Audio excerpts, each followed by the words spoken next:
ஜவ்வு நசுங்கி பிதுங்கிருச்சு அப்படின்னு சொல்லிட்டாங்க.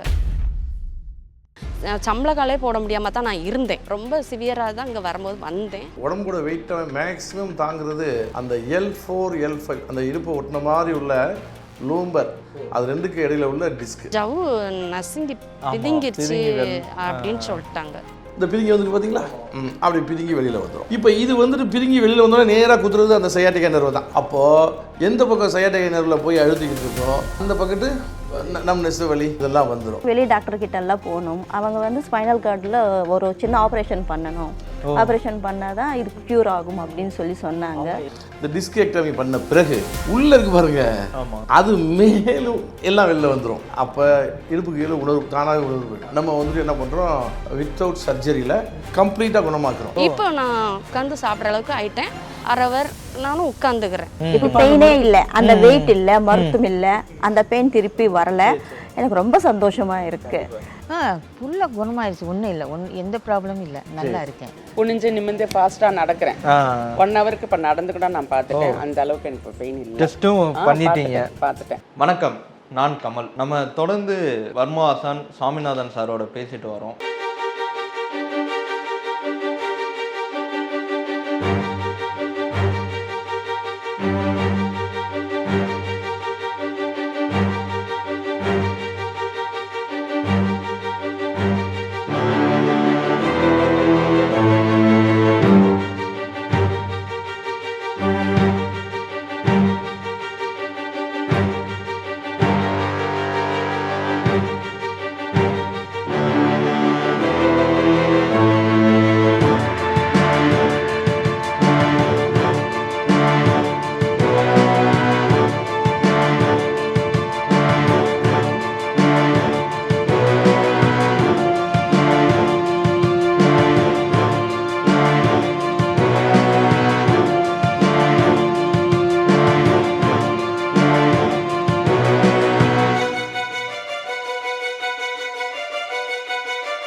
வணக்கம். வணக்கம். உங்கள் பேர் என்ன, எங்கேருந்து வரீங்க? என் பேர் புவனேஸ்வரி. நான் சென்னை நுண்டி வந்திருக்கேன். எனக்கு வந்து கழுத்து வலி, இந்த கை வலி, கை ஃபுல்லாக அப்படியே இதாகிடும், மறுத்து போயிடும். ரொம்ப வருஷமாக இருக்குது, 10 இயர்ஸாக இருக்குது இந்த கைக்கு. இப்போ ஒரு 5 இயர்ஸாக அது வந்து அந்த இழுத்து வந்து காலுக்கும் வருது. இந்த ஆப்போசிட்டாக வருது எனக்கு. ரைட் ஹேண்டனா லெஃப்ட் லெக்குக்கு வருது. வெளி டாக்டர் கிட்ட எல்லாம் போகணும். அவங்க வந்து ஸ்பைனல் கார்டில் ஒரு சின்ன ஆப்ரேஷன் பண்ணணும். ஆப்ரேஷன் பண்ணால் தான் இது க்யூர் ஆகும் அப்படின்னு சொல்லி சொன்னாங்க. அவங்க என்ன பாதிப்பு, என்ன பிரச்சனைன்னு சொன்னாங்களா? அதான் இங்க இந்த இடத்துல வந்து அவங்களுக்கு ஆப்ரேஷன் பண்ணணும், மைனரா சின்னதா. அப்புறம் ஒரு ஸ்பாஞ்ச் மாதிரி வைப்போம், அது சரியா போயிடும். இல்ல சம்டைம்ஸ் 50-50 சான்சஸ் அந்த மாதிரி. அது முதுகு தண்டுல ஆபரேஷனாலே 50-50 தான் சொன்னாங்க. அதனால நாங்க என்ன பண்ணோம்னா, இவர் ஐயாவுடைய இதெல்லாம் நாங்க பார்த்ததுனால இல்ல நாம இங்க போய் பார்க்கலாம், இவர் ஐயாவை போய் பார்க்கலாம் அப்படின்னு சொல்லிட்டு இங்க வந்தோம். இங்க வந்து நாங்க 3 நாள் ஆகுது. 3 நாள் ஆகுது. ஐயாவுடைய சிகிச்சை மூலமா பாத்தீங்கன்னா இப்போ அவங்களுக்கு ஒரு 75% 80% சரியா போயிடுச்சு. இப்போ பெயினே இல்லை, அந்த வெயிட் இல்லை, மருத்துவம் இல்லை, அந்த பெயின் திருப்பி வரல. எனக்கு ரொம்ப சந்தோஷமா இருக்கு. எப்ப இருந்து அந்த மரத்து போறது இருந்துச்சுன்னு? 10 இயர்ஸ். 10 இயர்ஸ் ஆகுது. நீங்க வேற எங்கேயும் சிகிச்சை எல்லாம் பாத்தீங்களா? சித்தாலோ பார்த்தேன். அப்புறமா இங்கிலீஷ் மெடிசன் எடுத்துட்டே தான் இருந்தேன். ரீனர்வ் கேப்சல்ஸ் யூஸ் பண்றேன். ரீனர்வ் இப்போ தொடர்ந்து போட்டுட்டே தான் இருந்தேன். ஆனா கூட சரியாகல. அந்த நாளைக்கு மட்டும் கரெக்டா இருக்கும், நெக்ஸ்ட் டே திருப்பி மறுத்து போயிடும். தூங்கும்போது எப்படி சிவியரான எப்படிங்க மறுத்து போயிடும், பெயினே வரும், நல்லா சிவியரா பெயின் வரும், அப்படியே இழுக்கும். அப்போ தூக்கத்து நின்று வெளியே வந்துடுவேன். என்ன செஞ்சாலும் எந்த மசாஜ் பண்ணாலும் ஒன்றுமே குறையறது இல்லை, அது அப்படியே தான் இருக்கும், எந்த வேலையும் பண்ணவே முடியாது. இவர் வந்து ஐயா வருது ரொம்ப நாளாக பார்த்துட்டே தான் இருக்காரு. சரி நம்ம இங்கே போய் பார்க்கலாம் அப்படின்னு சொல்லி தான் வந்தோம். வந்த உடனே ரிசப்ஷனில் போய் பார்த்தேன். எல்லா சித்தர்கள் ஃபோட்டோ, கடக்கம்பட்டி ஐயாவோட ஃபோட்டோ எல்லாமே இருந்தது. நாங்கள் வந்து வாழ்க வளமுடனில் இருக்கிறோம். வேதாத்ரி மகர்ஷியோட சிஷ்யர்கள் நாங்கள். அவங்களோட வழிபாடு பாட்டும் நாங்கள் சித்தர்களோட வழிபாட்டும் பண்ணுறோம். எல்லா ஜீவ சமாதிக்கும் நம்ம போய் கும்பிட்றோம். நான் வந்து டெய்லி ஒரு ஸ்லோகம் சொல்கிறேன். அந்த ஸ்லோகம்ல சொன்ன எல்லா 18 சித்தர்கள் எங்கள் ஐயா வந்து ரிசப்ஷனில் எல்லாமே ஹாலில் வச்சுருக்காரு. எனக்கு ரொம்ப சந்தோஷமாயிடுச்சு. அந்த சித்தர்களோட பலம் அவங்களோட பிளெஸ்ஸிங்ஸும் இருந்தால் நம்ம இங்கே வந்து நம்மளுக்கு பாருங்கள் 3 daysல 15 இயர்ஸாக இருந்த பெயின் வந்து அப்படியே குறைஞ்சிருச்சு. அது ரொம்ப சந்தோஷமாக இருக்குது. ஐயாவுக்கு தான் நாங்கள் நன்றி சொல்லணும். அந்த ஸ்லோகம் வந்து காப்பான் கருவூரர் போகநாதர் கருணையுள்ள அகத்தீசர் சட்டைநாதர் மூப்பான கொங்கணரும் பிரம்மசித்தர் முக்கியமாய் மச்சமுனி நந்திதேவர் கோப்பான கோரர்கர் பதஞ்சலியார் கூர்மையுள்ள இடைக்காட்டர் சண்டிகேஷர் வாப்பான வாத்தியர்க்கு ஆதியான வாசமுனி கமலமுனி காப்புதானே. இந்த ஸ்லோகம் டெய்லி சொல்கிறோம். ஐயாவோட ட்ரீட்மெண்ட் வந்து சீக்கிரமாக குணமாகுது. அதே மாதிரி இங்கே வந்து தெரப்பி கொடுக்குறாங்க. ஒரு நாளுக்கு 4 சிட்டிங்கு. அந்த மருந்து எடுத்துன்னு வந்தால் இங்கே கொடுக்குற லேடிஸ் கூட நல்லா பேசிட்டு சாஃப்டாக பேசுவாங்க. கரெக்டாக நம்ம கூட்டிகிட்டு போய் 1/2 hour எடுப்பாங்க. என்ன மாதிரியான சிகிச்சையெல்லாம் கொடுத்தாங்க? இங்கே வந்து எனக்கு வந்து தெரப்பி கொடுத்தாங்க. என்ன பண்ணுவாங்க தெரப்பியில்? ஒரு மூலிகை மூட்டை இருக்கும். அந்த மூலிகை மூட்டையை வந்து அவர் வந்து தண்ணியில் ஒரு வாட்டி ப்ரெஸ் பண்ணிவிட்டு சூடு பண்ணுவாங்க. சூடு பண்ணிவிட்டு அப்படியே பாடி ஃபுல்லாக கொடுப்பாங்க. அது நல்லா என்ன ஆகுதுன்னா ஸ்பைனல் கார்டு ஸ்ட்ரென்தன் ஆகுது. இந்த கழுத்தெல்லாம் நல்லா ஸ்ட்ரென்த் ஆகுது. இந்த கால் நர்வ்ஸ் எல்லாமே நல்லா ஸ்ட்ரென்த் ஆகுது. அதனால நம்மளுக்கு பெயினே வரல. இந்த cervical spondylitis அப்படிங்கிறது வந்து பார்த்தீங்கன்னா இந்த கழுத்தில் இருக்கிற எலும்பு வந்து கம்ப்ரெஸ் ஆகிறதுனால வர அந்த பெயின். ஐயா இப்போ இந்த ட்ரீட்மெண்ட்டில் என்ன பண்ணுறாங்கன்னா ஃபஸ்ட்டு அந்த கம்ப்ரெஷனை ரிலீஸ் பண்ணுறாங்க. அதுக்கப்புறம் அதை வந்து ஸ்ட்ரென்தன் பண்ணுறாங்க. ஸோ அது வந்து இவர் ஐயா என்ன சொல்கிறாருன்னா 2 நாள்லேயே உங்களுக்கு வந்து அது வந்து கம்ப்ரெஷன் ரிலீஸ் ஆகிடும். 2-3 நாளில். ஐயா வந்து தொடர்ந்து ஒரு 10 நாள் போல் பண்ண சொல்லியிருக்காரு. ஏன்னா அதை ஸ்ட்ரென்தன் பண்ணிட்டோன்னா திருப்பியும் வராமல் இருக்கும். அதுக்காக வந்து அது பண்ண சொல்கிறாங்க. ஒரு நாளைக்கு 4 வாட்டி பண்ணுறாங்க. ஒரு 1 hour கேப் போட்டு பண்ணுறாங்க. ரொம்ப நல்லா இருக்குது. வித்தின் 3 நாள்லேயே எங்களுக்கு வந்து இவ்வளோ குறைஞ்சிருச்சு. ஆக்சுவலாக இதுவே நாங்கள் அலோபதியிலையும் ஃபிசியோதெரப்பியில் நாங்கள் போய் பார்த்தோம். அவங்க என்ன சொல்கிறாங்கன்னா இதுக்கு ஒன்றுமே பண்ண முடியாது, உங்களுக்கு இந்த மாதிரி பெயின் இருக்கும்போது வந்தீங்கன்னா அவங்க ஃபிசியோதெரப்பி பண்ணி விடுவாங்க. அது வந்து ஒரு 15-20 நாள் இருக்கும். அது எவ்வளோ நாள் இருக்குலாம் சொல்ல முடியாது. அது கேரண்டி. ஒரு ரிலீஃப் அப்போதைக்கு கொஞ்சம் நாள் ரிலீஃப் இருக்கும். திருப்பி வரும். திருப்பி போனால் அப்போ அவங்க சொல்கிறாங்க திருப்பி வரும்போது வாங்க அப்படிங்கிறாங்க. ஸோ இது நெவர் எண்டிங் ப்ராசஸ். இது வந்து பர்மனன்ட் கியூர். இது வந்து திருப்பி வராது. எத்தனை நாள் தங்கணும்னு சொல்லிருக்காங்க? 10 days. 10 days மட்டும் போதும்ட்டாங்க. ஓகே. அப்புறமா டேப்லெட்ஸ் கொடுப்பாங்க. ஒரு 3 months நம்ம யூஸ் பண்ணா போதும், பர்மனெண்டா ரிலீஃப் ஆயிடும். கண்டிப்பா. உங்களுக்கு இப்பயே வந்து ஒரு 70% 75% சரியாயிடுச்சுன்னு சொன்னீங்க. இப்போ அந்த மரத்து போறது எதுவும் இருக்குங்க? இல்ல. முன்னாடி இந்த கை வந்து அவங்க வெயிட்டா ஃபீல் பண்ணுவாங்க. இப்போ ஒண்ணுமே இல்ல, நார்மலா இருக்கு. அதே மாதிரி கழுத்து கூட இப்படி டர்ன் பண்ண முடியாது. இப்படி டர்ன் பண்ண முடியாது. இப்போ பண்ண என்னால பண்ண முடியுது. இந்த பக்கமும் இந்த பக்கமும் பண்ண முடியுது. மசில்னா ஸ்டிஃபா அப்படியே இருக்குங்களா? அப்படியே பெயின் பயங்கர. ஓ சரி. அதனால கழுத்து இப்படி ஸ்டிஃப்னஸ் ஆயிடும், திருப்ப முடியாது. கழுத்து திருப்ப முடியாது. இப்போ அதெல்லாம் பரவாயில்லை. ஒரு வேனிட்டி பேக் கூட அவங்களால மாட்ட முடியாது. அதுவே வலிக்கும். சரி. ஸோ இப்போ அதெல்லாம் ஒன்றுமே இல்லை. சரி, கண்டிப்பாக நீங்கள் தொடர்ந்து சிகிச்சை எடுத்துக்கோங்க. முழுமையாக குணமாகணுங்கிறது தான் நம்ம எல்லாரோட விருப்பம். ரொம்ப நன்றிங்க. நன்றி. வாழ்க வளமுடன். சுகமே சூழ்க. வணக்கம். சுகமே சூழ்க. பிரேமா. எங்கேருந்து வரீங்க? பெங்களூர்லேருந்து. என்ன பிரச்சனைக்காக இங்கே வந்தீங்க? கால் முட்டி தேய்மானம், முதுகு வலி, அது தேய்மானம். நேராக இங்கே தான் வரீங்களா இல்லை வெளியில் எங்கேயும் பார்த்தீங்க? வெளியில் கொஞ்சம் நாள் அலோபதியில் பார்த்தோம், குறையல. என்ன சொன்னாங்க அவங்க? அவங்க வந்து பார்க்கலாம், இன்னும் ட்ரீட்மெண்ட் பண்ணிக்கிட்டே இருந்தாங்க. மாத்திரையில் எனக்கு ஒத்து வரல. ஃபிசியோதெரப்பி அந்த மாதிரி பண்ணாங்களா? ஃபிசியோதெரப்பி கரண்ட் இது பண்ணாங்க. அப்புறம் மாத்திரையில் இது பண்ணிக்கிட்டே இருந்தாங்க. நான் ஸ்டாப் பண்ணிட்டேன். எனக்கு ஒத்துக்கலை மாத்திரை, வயிற்று வலி, அதை நிப்பாட்டிட்டேன். எப்போ இங்கே வந்தீங்க? எப்படி தெரியும் இந்த ஹாஸ்பிட்டல்? ஃபஸ்ட்டு விசு அரட்டை விசு அவங்க பேட்டி கொடுத்துருந்தாங்க. பேட்டி போட்டதால நம்பிக்கை வந்தது. அப்புறம் ராஜேஷ் கண்ணா அவங்க பேட்டியும் பார்த்தேன். முழு நம்பிக்கை வந்தது எனக்கு. வந்த பிறகு இங்கே வந்தோம். வந்தப்போ இந்த வலிக்கும் இப்போக்கும் எப்படி இருக்கு? பூரண குணமடைந்தேன். கொஞ்சம் கொஞ்சமாக ஒரு 10 நாளில் கொஞ்சம் கொஞ்சமாக குறைஞ்சி இப்போ ஃபுல்லாக குறைஞ்சி நல்லா இருக்கேன், ஹெல்த்தியாக இருக்கேன். எவ்வளோ நாளாக ட்ரீட்மெண்ட் எடுத்துக்கிறீங்க? 50 நாள் ஆகுது. ஒருத்தர் நல்லா கேட்டு வைக்கிறாங்க. நம்ம எப்படி சொல்கிறோமோ அப்படியெல்லாம் ஒருத்தர் வைக்கிறாங்க. இப்போ வலி பரவாயில்லை? ஃபுல்லாக குணமாயிடுச்சு. ஒன்றும் இல்லை, எந்த ப்ராப்ளமும் இல்லை, நல்லா இருக்கேன். நன்றிங்க. வணக்கம். வணக்கம். சுகமே சொல்க. உங்க பேர் என்ன? சாருமதி. எங்கேருந்து வரீங்க? மதுரையிலேருந்து வர்றேன். என்ன பிரச்சனைக்காக? பேக் பெயினுக்காண்டி நான் வந்தேன். எப்போ இருந்துமா அந்த வலி இருக்கு? எனக்கு கடந்த ஒரு 5 வருஷமா இந்த வலி இருந்தது. நான் வெளியே ட்ரீட்மெண்ட்டும் எடுத்துக்கிட்டேன், டோஸும் எடுத்துக்கிட்டேன். அதனால அல்சர் வரும்னு டாக்டர் சொன்னனால அந்த டேப்லெட்லாம் நான் விட்டுட்டு இங்கே வந்தேன். நான் யூடியூப்பில் பார்த்துட்டு தான் நான் இங்கே வந்தேன். இப்போ நவீன மருத்துவத்தில் எந்த மாதிரியான ட்ரீட்மெண்ட்லாம் கொடுத்தீங்க? அங்கே வந்து டேப்லெட் தான் கொடுத்தாங்க, எனக்கு எந்த ஒத்தடம்லாம் கொடுக்கல. அந்த ஃபிசியோதெரப்பி அதெல்லாம் எதுவுமே பண்ணலை. டேப்லெட்லேயே அது எதுவும் நீங்கள் கேட்டீங்களா? கேட்டதுக்கு இப்போ வேணாம் அப்படின்னு சொல்லிட்டாங்க. ஏஜ் உங்களுக்கு இன்னும் இருக்குது, அதனால டேப்லெட்லேயே குறைஞ்சிருன்னு சொன்னாங்க. ஆனால் எனக்கு அந்த டேப்லெட் வந்து குறையல, ரொம்பவே பெயினாக 20 மினிட்ஸ்க்கு மேலே நான் வாக் பண்ணேன்னா எனக்கு பெயின் வந்துடும். எக்ஸசைஸும் பண்ண முடியாது. ஆல்ரெடி நான் எக்ஸசைஸ் பண்ணிக்கிட்டு இருந்தவ தான். எக்ஸசைஸ் பண்ணக்கூடாதுன்னு சொன்னனால அந்த எக்ஸசைஸ் பண்ணலை. நான் 20 மினிட்ஸ் தான், அதுக்கு மேலே நடந்தேன்னா ரொம்ப ஹெவியாக பெயின் வந்துடும். திரும்ப 1 ஹவருக்கு நான் 2 ஹவர்ஸ்க்கு ரெஸ்ட் எடுத்த பிறகு தான் அந்த பெயின் வந்து ரிலீஃப் ஆகும். ரொம்ப பெயின் கில்லர் டேப்லெட் போடக்கூடாதுன்னு சொல்லிட்டாங்க. அதனால் நான் அது போடலை, நிப்பாட்டிட்டேன். அதுக்கப்புறம் யூடியூப்பில் சாரோட டாக்டர் சுவாமிநாதன் ஸ்பீச் நான் கேட்டுக்கிட்டே இருந்தேன். அதோட இந்த வர்மா கலையும் பண்ணாங்க. நான் வந்த ஒரு 10 நாளில் எனக்கு கொஞ்சம் கொஞ்சமாக டச் வச்ச பிறகு பெயினும் குறைஞ்சிருச்சு. அதோட நான் வர்மமும் பண்ணிக்கிட்டேன். இப்போ பெயின் ஃபுல்லாக இல்லை. வர்மம்னா முதுகில் வர்மம் பண்ணுறது, ஹீலிங் டச், அந்த ஹீல் பண்ணுறது எனக்கு அதுக்கப்புறம் குறைஞ்சிருச்சு. நல்லா ஆகிட்டேன். இப்போ எனக்கு எந்த வலியும் இல்லை. அந்த உங்களுக்கு இந்த சர்விக்கல் பெயின் சொல்லுவாங்களா அந்த மாதிரி? அந்த இது இல்லை, எனக்கு ஹிப்பு தான் பெயின். ஹிப்பு மட்டும் தான் பெயின். குனிய முடியாது, சடனாக குனிய முடியாது.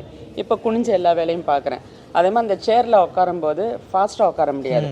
ஸ்லோவாக கொஞ்சம் கொஞ்சமாக லிட்டில் பிட் உட்காந்து தான் அந்த பேக் சைடே போய் உட்கார முடியும். அந்த அளவுக்கு பெயின் இருந்தது. இப்போ அந்த பெயின்லாம் கிடையாது. என்ன மாதிரி குத்துற மாதிரி? ஒரு மாதிரி அது நரக வலி மாதிரி தான் இருக்கும்.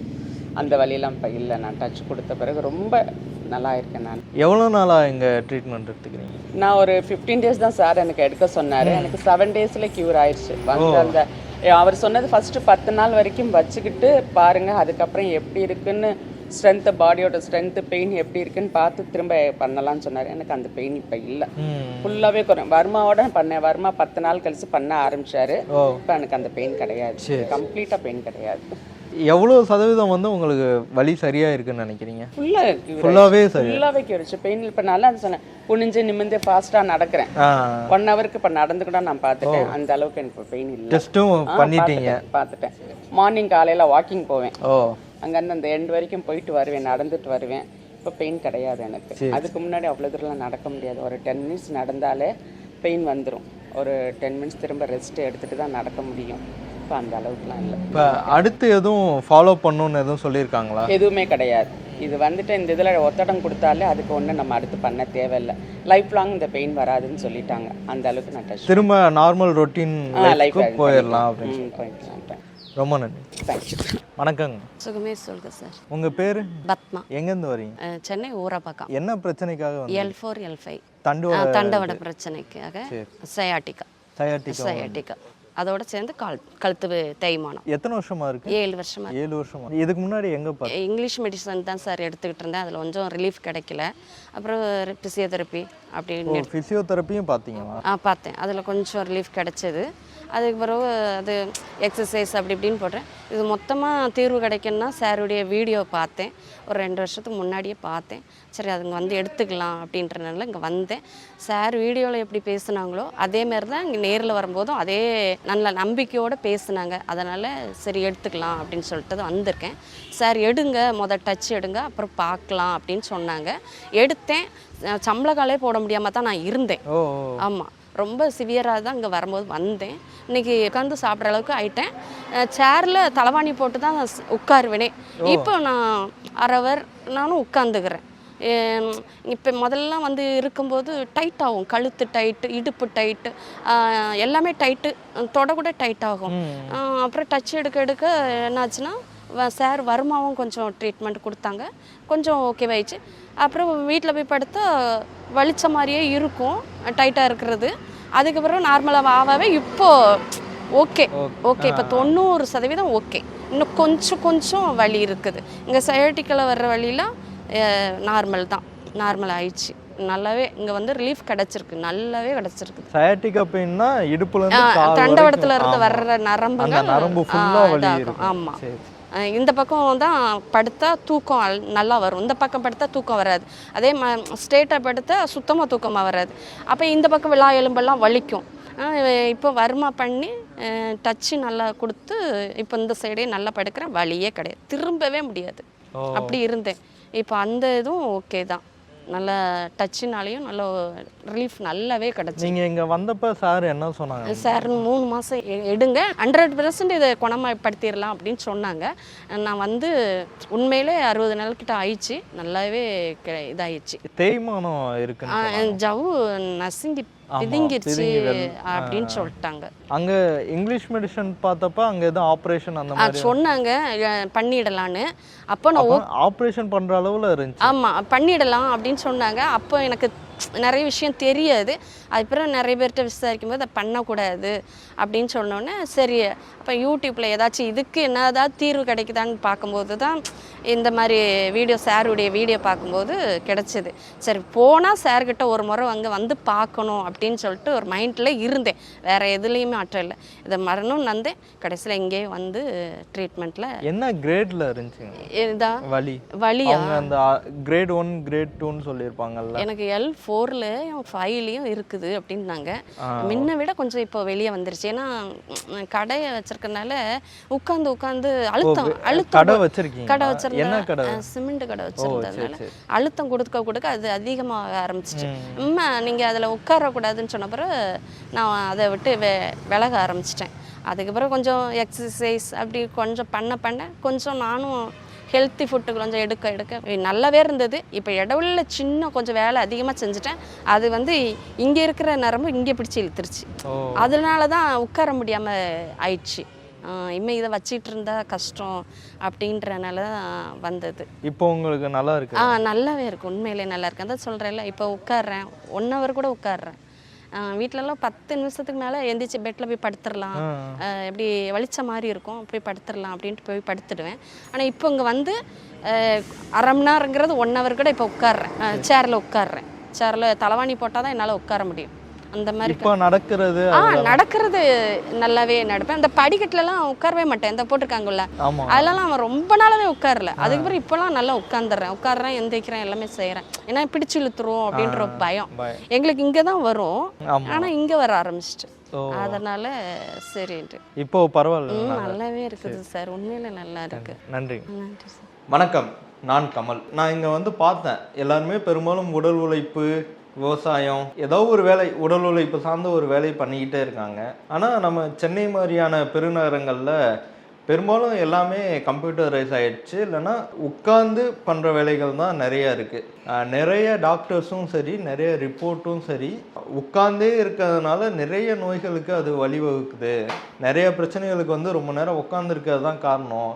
20 நிமிஷத்துக்கு ஒரு தடவையாவது எந்திரிச்சு நடங்க, இப்படி நிறைய அட்வைஸ்லாம் கொடுக்குறாங்க. சார்ட்டையும் நம்ம ரொம்ப நேரம் உட்காந்துருக்கிறதுனால, இல்லை ரொம்ப நேரம் சிஸ்டம் பார்க்குறதுனால வர ஒவ்வொரு பிரச்சனைகளையும் சார்ட்ட சொல்லுவோம். அதுக்கு அவர் என்ன சொல்கிறாருங்கிறத கேட்போம். வணக்கம் சார். சொல்லுங்க. வணக்கம் சார். நான் தான் சொன்ன மாதிரி சார், பெருநகரங்கள் எல்லாமே கம்ப்யூட்டரைஸ் ஆயிடுச்சு சார். அது இல்லாமல் மற்ற பணிகள்னு பார்த்தாலும் பெரும்பாலும் உட்கார்ந்து பண்ணுற வேலைகள் தான் நிறையா இருக்குது. இப்போ உட்கார்ந்து பார்க்குற வேலைகளால் வர முக்கியமான பிரச்சனை வந்து தண்டுவட கோளாறு. வழக்கு மொழியில் சொல்லணும்னா L4 L5, அதுதான் பெரும்பாலும் நிறைய பேருக்கு தெரிஞ்சது. அதுக்கு என்ன காரணம், அப்புறம் அதுக்கான மருத்துவம்னா என்ன சார்? உடம்போட வெயிட்டை மேக்ஸிமம் தாங்கிறது அந்த L4 L5, அந்த இடுப்பை ஒட்டின மாதிரி உள்ள லூம்பர் 5ம் அதுக்கு மேலே உள்ள 4, அது ரெண்டுக்கு இடையில உள்ள டிஸ்க்கு L4 L5 டிஸ்க்கு தான் ஆமாம் இடுப்புக்கு மேலே உள்ள வெயிட்டை தாங்குது. பாதிப்படைகிறதும் அதை தான் இருக்குது மேக்ஸிமம். தண்டுவடத்தில் இடுப்பில் வலிக்கிறதுனாலே அந்த L4 L5 L5S1 டிஸ்கில் தான் ப்ரொலாப்ஸ் ஏற்படுது மேக்ஸிமம் அதிக அளவில். ஸோ இது என்னன்னு கேட்டிங்கன்னா, முக்கியமாக கவனிக்க வேண்டியது இந்த லாங் பைக் ரைடு போகிறாங்க பார்த்தீங்களா, ரொம்ப தூரத்துக்கு பைக் ஓட்டு போகிறாங்கல்ல, இங்கேருந்து லடாக் வரைக்கும் போகிறாங்க, காஷ்மீர் வரைக்கும் போகிறாங்க. ஆசைப்பட்டாக்க அதுக்குன்னு சொல்லி ஒரு பெல்ட் இருக்கு. அந்த பெல்ட்டை நல்லா இறுக்கி போட்டுக்கிட்டு ஒரு பட்டை மாதிரி இருக்கும், ஒரு ஜான் அகலத்துக்கு ஒரு பட்டை மாதிரி இருக்கும். அது இது லூம்பர் கார்டுன்னே பேர், அதுக்கு பேர் ஸ்பைன் கார்டுன்னு கூட சொல்லுவாங்க. அதை வந்துட்டு இப்படி இழுத்து எல்லா மெடிக்கல் ஸ்டோர்லையும் கிடைக்கும், சர்ஜிக்கல்ஸ்லாம் கிடைக்கும். அதை இழுத்து போட்டோம்னா இந்த டைட்டு மேலேருந்து அழுத்துகிற அந்த விசையை குறைக்கும். சரிதானே? மோஸ்ட்லி இந்த பைக் ரைடர்ஸ் எல்லாம் ஸ்பைனல் கார்டு பெல்ட் அதை யூஸ் பண்ணுறது நல்லது. ரைட்டா? அடுத்து இதில் நிறைய சூட்சுமங்கள் இருக்குது. முக்கியமாக இதை சொல்லத்தான் ஆகணும், வேறு வழி இல்லை. முதல் நாள் இரவு மனைவியோடு சேர்ந்த பிறகு அடுத்த நாள் கடும் வேலை செய்யக்கூடாது. இந்த கடுமையான வெயிட் தூக்குறது, லாங் பைக் எடுத்துகிட்டு ரொம்ப தூரம் போகிறது, அது செய்யக்கூடாது. சித்தர்கள் ஒரே போக்காக சொல்லிட்டு போயிட்டாங்க, விந்து விட்டாயோ நொந்து கெட்டாயோ அப்படின்னு சொல்லிட்டாங்க. அது எதுக்கு சொல்கிறேன்னா, நான் இதை தயங்கி தான் சொல்கிறேன். சில மருத்துவ நிபுணர்கள் இதை ஏற்றுக்கொள்ளாமல் கூட இருக்கலாம். ஆனால் சித்தர்கள் சொல்கிறது இதுதான். அப்படி விந்து நஷ்டம் ஏற்பட்டிருந்தால் அடுத்த நாள் அந்த கடுமையான உடல் உழைப்பு வேலை செய்யக்கூடாது. அப்படி செஞ்சால் தண்டுவட பாதிப்பு ஏற்படுது. ஆண்களுக்கு இல்லாமல் பெண்களுக்கு கொஞ்சம் அதிக அளவில் அந்த L4 L5 டிஸ்க் பாதிப்பு ஏற்படுறதை பார்க்குறோம். அது என்ன காரணம் அப்படின்னு சொன்னால், மோஸ்ட்லி குழந்தை பேறு காலத்தில், பிரசவ காலத்தில் சிசேரியன் அதுதான் இப்போது அதிக அளவில் பிரசவத்துக்கு சிசேரியன் தான் பயன்படுது. அப்போது அவங்களுக்கு அனஸ்தீசியா கொடுக்கறது அந்த குனியை வச்சு பின்னாடி அந்த L4 L5 டிஸ்கில் தான் அந்த மயக்க மருந்தை கொடுக்குறாங்க. அதை இன்ஜெக்ட் பண்ணிட்டு எடுத்த கையோடவே அந்த இடத்துல அந்த டிஸ்க் பலகீனமாயிடுது. அது அந்த ஊசியோட தாக்கம் அப்படி இருக்குமா? ஆமாம். இந்த மயக்க ஊசியை செலுத்திட்டு எடுத்த பிறகு அந்த டிஸ்க்கு கொஞ்சம் பலகீனமாயிடுது. நாள்பட இவங்க ஹார்ட் ஒர்க் பண்ணுறாங்கன்னு வைங்களேன், அந்த டிஸ்க்கு தேஞ்சிக்கிட்டே வருது. தேஞ்சிக்கிட்டே இந்த பொதுவாக டிஸ்க்குன்னு சொல்கிறோமே, அது என்ன? கழுத்துலேருந்து இடுப்புக்கு கீழே வரைக்கும் மொத்தம் 33 எலும்பு இருக்குது. Cervical, dorsal, lumbar, tail bones. Cervical bone C1லேருந்து C7 வரைக்கும் அந்த தொடர்லையே கழுத்து பாகம் அது ஒரு 7 எலும்பு. ஒரு 12 கழுத்துலேருந்து இடுப்பு இந்த விலா எலும்பு புரியுற வரைக்கும் இந்த வரைக்கும் அது தொராசிக் டோர்சல்னு சொல்லுவாங்க. அதுக்கு கீழே ஒரு 5 எலும்பு லூம்பர், அதுக்கு கீழே டைல் போன்ஸ். ஒரு எலும்புக்கும் இன்னொரு எலும்புக்கு இடையில டிஸ்க்னு சொல்லக்கூடிய ஒரு அமைப்பு இருக்கு. இப்போ இது ஒரு போன், இது ஒரு போன். 2 போனுக்கு இடையில உள்ள இந்த சேப்பு கலர் இருக்கு பார்த்தீங்களா, இதுதான் அந்த டிஸ்க் அப்படின்னு சொல்றோம். சரி, இப்போ 33 எலும்பு இருக்குன்னு பார்த்தோம். 33 எலும்புக்கு இடையில இந்த டிஸ்க் என்ன பர்பஸ்? இது ஒரு ஷேக் அப்சர்வர் மாதிரி தான். குனியும் போது இது கீழே வராது, கீழே விடாது. வெயிட் தூக்கும் போது எல்லாம் இந்த டிஸ்க் அது மேல் நோக்கி தள்ளிடும். சரி, சரிதானே? இதுதான் L5ன்னு வச்சுங்க, இடுப்பு ஓட்டின எலும்பு. இது L4ன்னு வைங்க. L4 L5 டிஸ்க்னு வைங்களேன், இங்கே தான் ஊசி போயிட்டு வரும். அப்போ அது டீஜென்ரேட் ஆக இப்போ குனியும் பொழுது பழையபடிக்கு இந்த ப்ரெஷர் கீழே வரும்போது இதனால் பழையபடிக்கு ஃபுல் ஃபோர்ஸோட மேல் நோக்கி தள்ள முடியாது. வீக்காயிருக்கு, டீஜென்ரேட் ஆகிடுச்சு. அப்போ எலும்பு கொஞ்சம் இறங்கிரும். இப்போ இந்த ப்ரெஷர் வரும்போது இதனால் முழுசாக தள்ள முடியாது. அந்த ப்ரெஷரே அதிகரித்து இங்கே பாருங்கள், தெரியுதான்னு பாருங்கள், இந்த பிதுங்கி பார்த்தீங்களா, அப்படி பிதுங்கி வெளியில் வந்துடும். இதுதான் தண்டுவட நரம்பு. தண்டுவடம்னு இது தான் சொல்கிறது. இதுக்கு பேர் பக்க நரம்பு. இதுதான் சயாட்டிக்கா நர்வு. இப்போ இது பிதுங்கி வெளியில் வந்தோடனே நேராக குத்துறது அந்த சயாட்டிக்கா நர்வு தான். அதில் அழுத்துது. அப்போது எந்த பக்கம் சயாட்டிக்கா நர்வில் போய் அழுத்திக்கிட்டு இருக்கோ அந்த பக்கத்து நம்ம நெச வலி இதெல்லாம் வந்துடும். அதுதான் கால் வரைக்கும் வலிக்கும். ஆமாம், இப்போ நல்லா புரிஞ்சுக்கிங்க. இப்போ இதை இப்படி பிதுங்கி வெளியில் வந்துடுச்சு. இதுக்கு இன்றைக்கு தீர்வாக கருதப்படக்கூடிய விஷயம் என்னென்னா சர்ஜரி தான். முதுகு தண்டில் ஆப்ரேஷன் பண்ணக்கூடாதுங்களா சொல்லுவாங்க. அது ஆப்ரேஷன் பண்ணுற டாக்டர்ஸே சொல்லுவாங்க பண்ணக்கூடாது. 50-50 தான். இடுப்புக்கு கீழே உணர்வு போக வாய்ப்பு அதிகம். ஏன்னா ரிஸ்கபிள் இது. சரி பண்ணிட்டாங்கன்னு நல்லா சக்ஸஸ் ஆகிட்டுன்னு வைங்களேன், அப்புறமும் அவங்க இங்கே பிளேட்டு ஸ்க்ரூ போட்டுருவாங்க, அப்புறமும் குனிய நிமிர முடியாது. அதனால ஒரு பெரிய இது இல்லை. அந்த ஷேக் அப்சர்விங் அந்த ஆக்ஷனே இருக்காது. ஆமாம், பிளேட் போட்டுருவாங்க, மேலே 2 ஸ்க்ரூ, இங்கே கீழே 2 ஸ்க்ரூ, இந்த பக்கம் பிளேட்டு ஸ்க்ரூ போட்டுருவாங்க. குனியெல்லாம் முடியாது, கூடாது. குனிஞ்சா பட்டுன்னு விட்டுரும், கொஞ்சம் ஃபோர்ஸாக குனிஞ்சிட்டிங்கன்னா. அது இப்போது இன்னொரு வகையாக இதை சர்ஜரி பண்ணலாம். டிஸ்க் எக்டமி அப்படின்னு சொல்லி ஒரு சர்ஜரி இருக்குது. முன்னாள் முதல்வர் கலைஞருக்கு கூட அதுதான் பண்ணுறது. அது முதுகில் ஓப்பன் பண்ணாமல் உள்ளுக்குள்ளே கீஹோல் மாதிரி, கீஹோல் சர்ஜரி சொல்கிறோம் இல்லையா? ஆமாம், அதுபோல் கேமரா உள்ள அனுப்பி அந்த பிதுங்கி வெளியில் வந்துருக்கு இல்லையா, அதுதானே டச் பண்ணிட்டு இருக்கு, அதை மட்டும் கட் பண்ணி வெளியில் எடுத்துருவாங்க. இந்த டிஸ்க் எக்டமி கூட ரொம்ப ரேராக தான் டாக்டர்ஸ் பண்ணுவாங்க. எல்லாருக்கும் இது அட்வைசபிள் இல்லை அப்படின்னு சொல்லிடுவாங்க. ஏன்னா அதிக அளவில் குனிந்து நிமிர்ந்து நடந்து வேலை செய்யக்கூடியவர்கள், பைக் ஓட்டக்கூடியவர்களுக்கு இது அட்வைசபிள் இல்லை டாக்டர் சொல்லுவாங்க. என்ன காரணம்னா, இந்த டிஸ்க் எக்டமி பண்ண பிறகு வெளியில் வந்த டிஸ்கை மட்டும் கட் பண்ணி எடுத்த பிறகு உள்ளே இருக்கு பாருங்க, அது மேலும் எல்லாம் வெளியில் வந்துடும். அந்த காலி இடத்துக்கு இது வெளியில் வந்துடும். அப்போ இடுப்பு கீழே உணர்வு தானாகவே உணர்வு போயிடும். இப்போது ரொம்ப சேஃப்டியாக எந்த உடல் உழைப்பும் இல்லாமல் உள்ளவங்களுக்கு அந்த டிஸ்க் எக்டமி பண்ணுவாங்க. நான் என்ன சொல்கிறேன்னா, அது கிரேட் லெவல் 4 பிதுங்கிட்டு வர்றது வந்து கிரேட் லெவல் 4. டிஸ்க் ப்ரொலாப்ஸுமே 4 கிரேட் 1 லெவல் 1 2 3 4ன்னு 4 லெவலில் இருக்குது. இப்போது இந்த 4 லெவலில் ஃபஸ்ட்டு 3 லெவல் எவ்வளோ பெருசாக இருந்தாலும் நம்ம வந்துட்டு என்ன பண்ணுறோம், வித்தவுட் சர்ஜரியில் கம்ப்ளீட்டாக குணமாக்குறோம். அதுக்கு தேவக்கணிட்டான எப்படி சார் திரும்ப அது அதே இடத்துக்கு போயிடும். அதில் ஒரே ஒரு சூட்சம் என்னென்னா, இப்போ அதில் வந்து தேவக்கணிகை, எலும்பு ஒட்டி, வர்ம சஞ்சீவின்னு 3 தெய்வீக மூலிகை. அந்த 3 மூலிகையும் தனித்தனியாக இடித்து மிக்ஸ் பண்ணி அதில் சாறு பிழிஞ்சு அந்த மூலிகையை உத்தரவு கொடுப்போம். அதனால் என்ன ஆகுதுன்னா, இந்த டிஸ்க்கு வந்துட்டு ரீஜெனரேட் ஆகுது, டிஸ்க் க்ரோத் ஆகுது, திரும்ப வலுப்பெறுது. வலுப்பெற்று வளர்ந்து இந்த மேலே உள்ள எலும்பை மேலே தள்ளிடுச்சுன்னா இந்த வெளியில் போனது ஆட்டோமேட்டிக்காக உள்ளுக்குள்ளே வருது. சரிதானே? இருந்தாலும் சில கனத்த உடம்புக்கு உள்ளுக்குள்ளே 3 இது கிரேட் லெவல் 3ல் இருக்குன்னு வைங்களேன், வெளியில் அப்படியே உள்ளுக்குள்ளே வருது. கொஞ்சம் வெளியில் இருக்கிறது மாதிரி இருக்கும், ஆனால் அப்படியே ஸ்ட்ராங் ஆகிடும். எந்த தொந்தரவும் லைஃப்பில் வராது. இன்கேஸ் நீங்கள் மீண்டும் ஒரு ஸ்கேன் போட்டு பார்த்தீங்கன்னா கொஞ்சம் வெளியில் ப்ரொலாப்ஸ் ஆனது போல தான் காட்டும், ஆனால் அது ஸ்ட்ராங்காக இருக்கும், உங்களுக்கு பிரச்சனை இருக்காது. சரிதானே? அதான் அந்த கொஞ்சம் வெளியே வரும்னு சொன்னீங்கல்ல சார், அப்போ நரம்பு அழுத்திக்கிட்டு அதை உள்ளே வந்துடுமே, சும்மா இல்லை. இப்போ இதில் வந்துட்டு என்னென்னு கேட்டிங்கன்னா, அந்த கிரேட் லெவல் 4ஆக இருந்தால் தான் சர்ஜரிக்கு போகணும். அந்த டிஸ்க் எக்டமி பண்ணி அந்த ஓப்பன் சர்ஜரி கொஞ்சம் ஆபத்தானதுன்னு சொன்னேன் இல்லையா, அது வேண்டாம். நீங்கள் டிஸ்க் எக்டமி பண்ணிட்டு எங்கிட்ட வந்துடலாம், திரும்ப மேற்கொண்டு வெளியில் வராது, அப்படியே வச்சு க்ரோத் பண்ணி விட்டுருவோம், ஸ்ட்ராங் பண்ணிடுவோம். சரி சரி.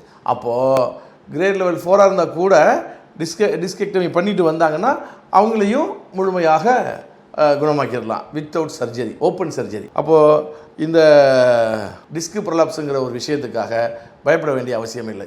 அதே நேரத்தில் ஜிம்முக்கெல்லாம் போயிட்டு இந்த வெயிட் லிஃப்ட் தூக்குறவங்க கொஞ்சம் மிக கவனமாக இருக்கணும். எல்லா எக்ஸசைஸும் பண்ணுங்கள், இந்த வெயிட் லிஃப்ட் தூக்கும்போது மட்டும் ஆர்வம் அதிகரித்து எக்ஸ்ட்ராவாக நீங்கள் வெயிட் சேர்க்க ரொம்ப தம்க்கு கொடுத்துட்டீங்கன்னா அமைக்கிறோம் பின்னாடி.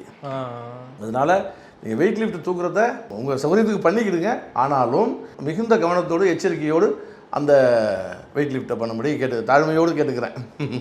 ரொம்ப நேரம் உட்காந்துருந்தாலும் அந்த L4 L5 பிரச்சனை வருமா சார்? அதுதான், இந்த ரொம்ப நேரம் உட்காந்துருக்கிறது, லாங் பைக் ரைட் பண்ணுறது, லாங் ட்ராவல் போகிறது, உட்காந்துட்டு பஸ்லேயே பயணிக்கிறது. ஸோ இவங்க எல்லாருக்குமே அந்த ஸ்பைன் கார்டுன்னு சொல்லக்கூடிய அந்த பெல்ட்டு அது ரொம்ப அற்புதமான ஒரு விஷயம். எல்லா பெரிய மெடிக்கல் ஸ்டோர்லேயும் கிடைக்கும், சர்ஜிக்கல்ஸில் கிடைக்கும்.